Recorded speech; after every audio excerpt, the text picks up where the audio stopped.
కోల్కతా నిర్భయ, ఢిల్లీ నిర్భయ తర్వాత మళ్లీ దేశవ్యాప్తంగా అలాంటి ప్రకంపనలు రేపుతోంది Kolkata medico rape and murder case. ఇప్పటికే విచారణ పోలీసుల చేతి నుంచి సిబిఐకు చేరుకుంది. ఇన్వెస్టిగేషన్ కొనసాగుతోంది. ప్రైమ్ సస్పెక్ట్ ఇప్పటికే అరెస్ట్ అయ్యాడు. బట్ కొన్ని క్వశ్చన్స్కి మాత్రం ఆన్సర్ దొరకడం లేదు. ఈలోపే అనేక మలుపులు తిరుగుతోంది ఈ కేసు. దీనికి ఇప్పుడు రాజకీయం కూడా తోడైంది. కోల్కతాలోని ఆర్జికర్ మెడికల్ కాలేజీలో జరిగిన దారుణానికి కారణం ఒక్కరేనా లేక చాలామంది ఉన్నారా? ఈ కేసులో అసలు రియాలిటీని దాచాలనుకుంటున్నారా? ఇప్పటికే అరెస్ట్ అయిన సంజయ్ రాయ్తో పాటు మనుషుల రూపంలో ఉన్న మానవ మృగాలి దారుణంలో పాల్గొన్నారా? వీరిని రక్షించేందుకు లోకల్గా ఉన్న అధికారులు, ప్రజాప్రతినిధులు సపోర్ట్ చేస్తున్నారా?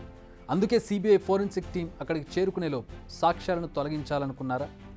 ఎందుకు ఇన్ని ప్రశ్నలు వస్తున్నాయంటే వరుసగా జరుగుతున్న ఘటనలు చూస్తుంటే ఇదే అనుమానం వస్తోంది. మానవ మృగం చేతిలో చిత్రవధకు గురై చిత్రహింసలు అనుభవించి మృతి చెందిన డాక్టర్కు న్యాయం చేయడంతో పాటు తమకు రక్షణ ఏది అంటూ హాస్పిటల్ ఆవరణలో చేపట్టిన నిరసన వైలెంట్గా మారింది. రీక్లెయిమ్ ద నైట్ పేరుతో ఓ క్యాంపెయిన్ నిర్వహించారు. అందులో భాగంగా వేలాది మంది వీధుల్లో గుమిగూడారు. అయితే హాస్పిటల్ ఆవరణలోకి వచ్చేసరికి నిరసనకారులు కాస్త రౌడీ ముక్కలుగా మారారు. నిజానికి అక్కడ నిరసన చేస్తున్నది ఎవరు? డాక్టర్లు, నర్సులు, హాస్పిటల్ సపోర్టింగ్ స్టాఫ్, ఆ అమ్మాయికి సపోర్ట్గా వచ్చిన వాళ్ళు మాత్రమే. అంటే హాస్పిటల్ మీద దాడి చేయాల్సిన అవసరం వాళ్ళకి లేదు. బట్ ఆందోళన జరిగిన సమయంలో చాలామంది వచ్చారు. అంటే వాళ్ళలో సివిలియన్స్ కూడా ఉన్నారు.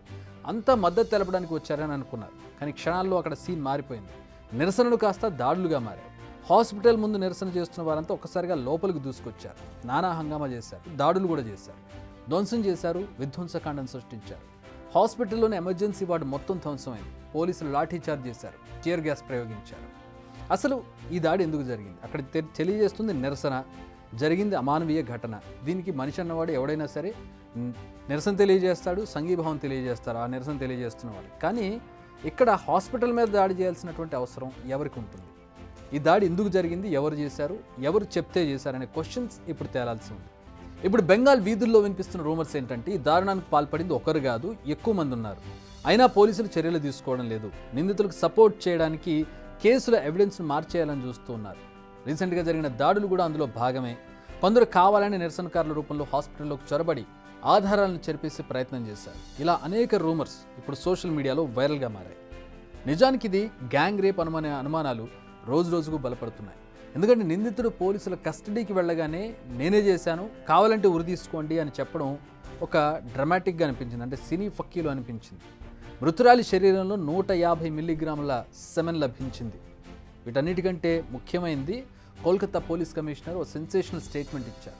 తాము ఎప్పుడూ నిందితుడు ఒక్కడని చెప్పలేదు, సైంటిఫిక్ ఎవిడెన్స్ కలెక్ట్ చేయడంలో బిజీగా ఉన్నామని చెప్పారు. సో ప్రస్తుతం రూమర్స్గా వైరల్ అవుతున్నవి కొన్ని నిజమయ్యే ఛాన్స్ కూడా ఉంది. అంటే ఒకరికంటే ఎక్కువ మంది మానవ మృగాలు ఈ ఘటనలో పాల్గొన్నారు. ఇప్పటి వరకు జరిగిన ఇన్వెస్టిగేషన్లో తేలిన విషయాలు ఏంటంటే డాక్టర్పై జరిగిన దారుణంలో సంజయ్ ఇన్వాల్వ్మెంట్ ఉంది. తన గోర్లలో దొరికిన స్కిన్ డిఎన్ఏ సంజయ్ డిఎన్ఏతో మ్యాచ్ అయింది. సంజయ్ బాడీపై చాలా గాయాలున్నాయి. అంటే డాక్టర్ కూడా చాలా తీవ్రంగానే పోరాడింది. కానీ ఆమె పోరాటం వృధా అయింది. ఆ మృగాడే గెలిచాడు. సీన్లోకి సిబిఐ ఎంట్రీ ఇచ్చింది కాబట్టి దీని వెనుకున్న అసలు కథ వెలుగులోకి వచ్చే అవకాశం ఉంది. ఇక ఈ ఘటన ప్రస్తుతం రాజకీయ రంగు పులుముకుంది. ఇండిపెండెన్స్ డే స్పీచ్లో కోల్కతా ఘటనను ఇండైరెక్ట్గా ప్రధాని నరేంద్ర మోదీ మహిళలపై జరుగుతున్న దాడులను ఖండిస్తూనే ఇలాంటివి జరగకుండా చర్యలు తీసుకోవాల్సిన అవసరం ఉందన్నారు. అంతేకాదు దీదీ సర్కార్ ఈ విషయంలో సీరియస్గా చర్యలు తీసుకోవాలని ఆయన సూచించారు. కాంగ్రెస్ అగ్రనేత రాహుల్ గాంధీ కోల్కతా ఘటనపై రియాక్ట్ అయ్యారు. బాధిత కుటుంబానికి న్యాయం చేయడానికి బదులు నిందితుడిని కాపాడేందుకు హాస్పిటల్, లోకల్ అడ్మినిస్ట్రేషన్ ప్రయత్నిస్తోందంటూ చాలా సీరియస్ అలిగేషన్స్ చేశారు. నిర్భయ కేసు తర్వాత కఠిన చట్టాలు రూపొందించినా ఇలాంటి నేరాలు మళ్లీ ఎందుకు జరుగుతున్నాయని ఆయన ప్రశ్నిస్తున్నారు. బాధితురాలి కుటుంబానికి న్యాయం జరిగే వరకు పోరాడతానన్నారు రాహుల్.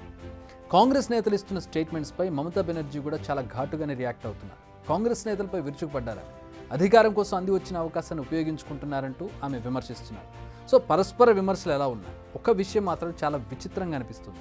ఈ దాడులు జరగడానికి ముందు మమత ఒక స్టేట్మెంట్ ఇచ్చారు. బెంగాల్ను మరో బంగ్లాదేశ్ చేస్తారా అని ప్రశ్నించారు. ఆమె స్టేట్మెంట్ ఇచ్చిన గంటల్లోనే ఈ దాడులు జరగడం ఒక విచిత్రం అని చెప్పొచ్చు. కనీసం సిబిఐ అయినా ఇందులో నిజానిజాలు వెలికితీయాలి.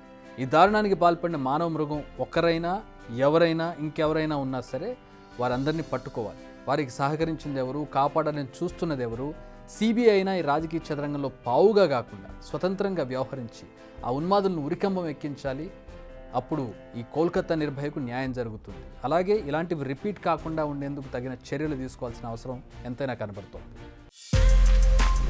బిగ్ టీవీ అవుట్లుక్ కథనాలు నచ్చితే వెంటనే బిగ్ టీవీ ఛానల్ ను సబ్స్క్రైబ్ చేయండి.